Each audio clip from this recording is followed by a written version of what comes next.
Welcome to this video tutorial on the topic of digital chairside implant workflow. This video is part 3 of a tutorial series. In this video, we focus on marking the mandibular nerve in SICAT implant in the case of an implant planning.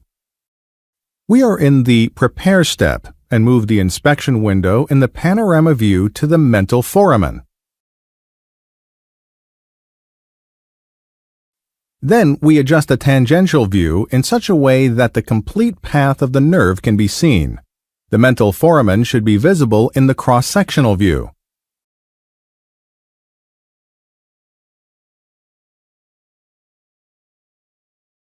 Next, we enable the tool Mark the Mandibular Nerve and double-click on the nerve exit to add the first nerve point.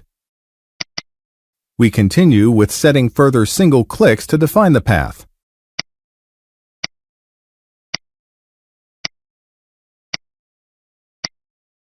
Shortly before the lowest point of the visible nerve path, we set a further nerve point in the tangential view.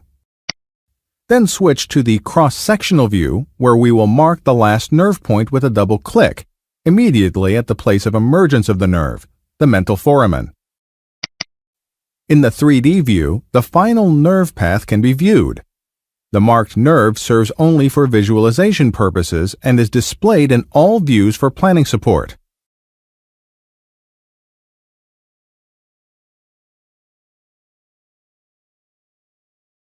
We close the full view and show a few more additional functions.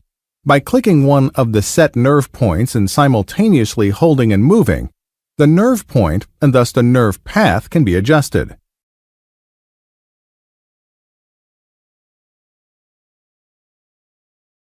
Additionally, the nerve diameter can be adjusted by clicking the small up or down arrow.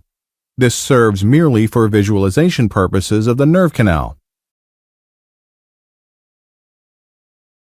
In case you would like to discard the nerve path, you can do so by clicking the button with the minus sign.